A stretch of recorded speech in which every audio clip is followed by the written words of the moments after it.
Well, good afternoon. It's me again. Now, I was just driving down the road and I see something in a pub of all places. You wouldn't believe it. It's a steam engine.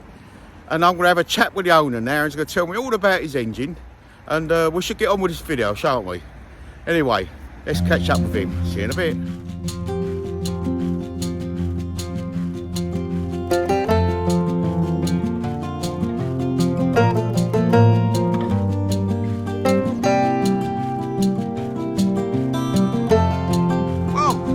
Good afternoon. And who are you? Right. So we are the Avery family. Yeah. I'm Graham, my dad Alec, and my son James has just walked in the pub. Perfect. My dad bought this engine back 3 years ago. Yeah. Off of the Searle family of Horsham. After Right. Grandad sold it to him in 1974. No, was it a farming engine, was it? Or It was. This is the first time this engine has been out on the road since the 1980s. We've Oh, just spent 3 years doing it up.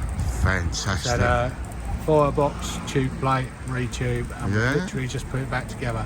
And I suppose because you have to have it insured and everything, you have to have everything tested, didn't you? So we've just had literally about 2 hours ago past the steam test. Well, congratulations. No wonder you're in a pub. Anyway. Yeah, and the first pub we went to was shut, No. and she hadn't been there since 1968. So anyway, tell me a bit about the engine then. What is it? It's a Wallace and Stevens expansion type traction engine, 6 nominal horsepower. We used it on an estate in Berkshire in its working life.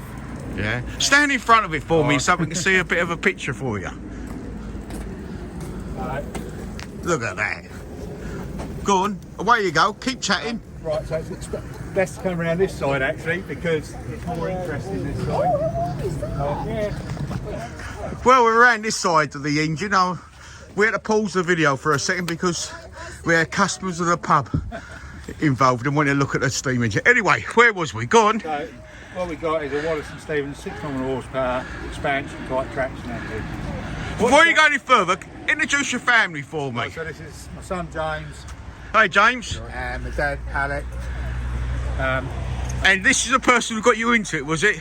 It's all his fault, is It it? is all his fault, but it's probably his dad's fault, Yeah, and it's probably great granddad's fault as well. of because course. they It were runs both- in the blood, They doesn't were it? both steam engine drivers.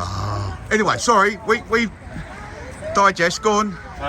So yeah, Wallace and Stevens 7625 expansion type traction engine. What's an expansion type traction engine?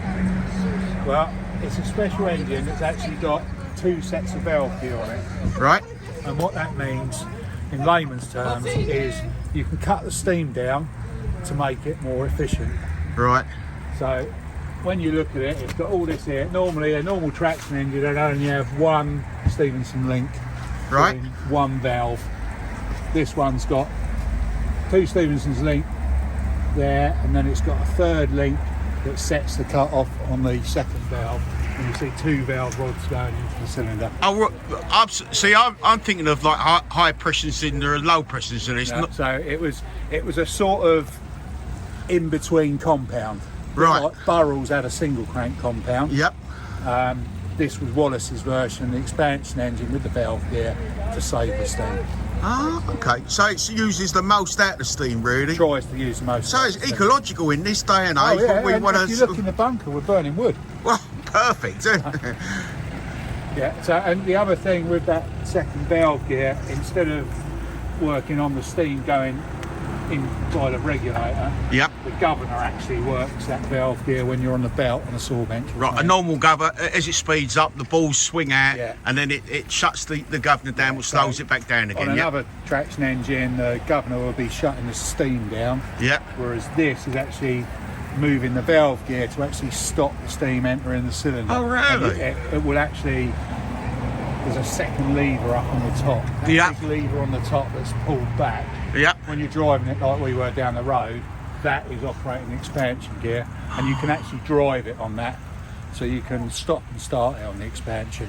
Oh, fantastic. It sounds a proper bit of engineering, as we It say. is indeed. So what's the age of it then would This be? is 1920. 1920. Now, would it be used to drive in like the farm plant, would So it be? could be used on like the crashing. thresher? Yeah, might be used on a rack saw bench. Ah, okay. So- Oh, yeah, because you didn't have like big timber mills in Yeah. those days, did they? I'd imagine this was probably used on a saw bench.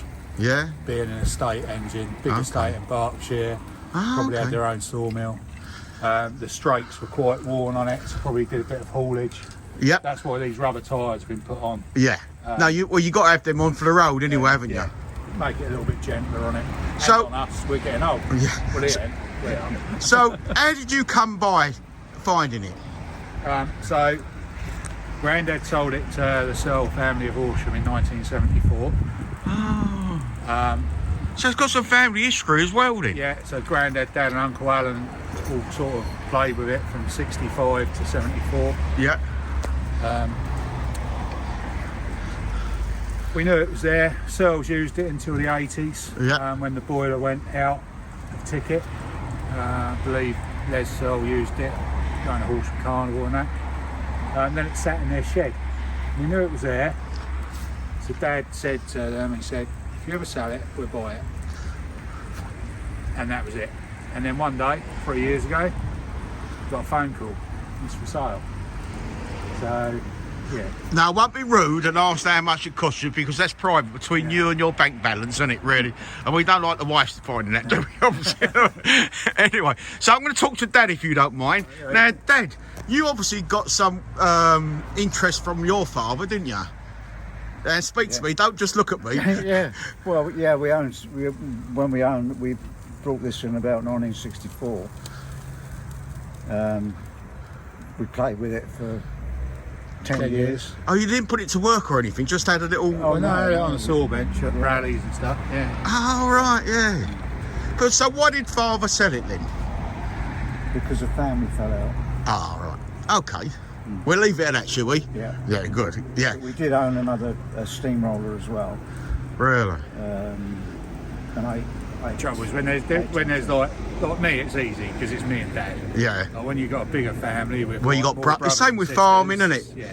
Once one parent dies, it's got to be split up between brothers, sisters, and God knows what else.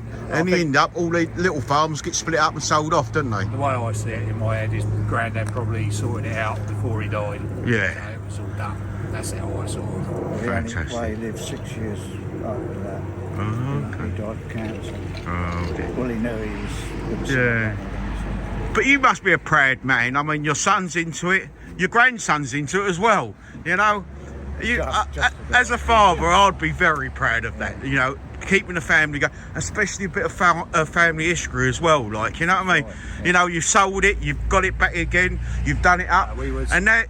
Not only you're going to take it on, but even so, your son's going to take it over. The day we got that phone call, we was very lucky people. Yeah. Yeah, I mean, it's like I've always said, I don't need to do the lottery. I won my lottery, and you've probably done the same, haven't you? You've won the Exactly lottery. right. It's exactly that. Yeah. So this is 40 years. That's all I wanted to do. Yeah.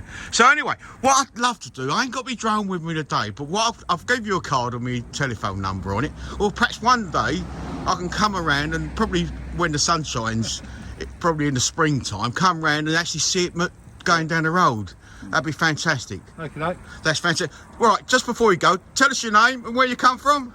So I'm Graham Avery. I live about half a mile that way in Rudgwick, West Sussex. Fantastic. Granddad? I'm Alec Avery and I live at Ewhurst in Surrey.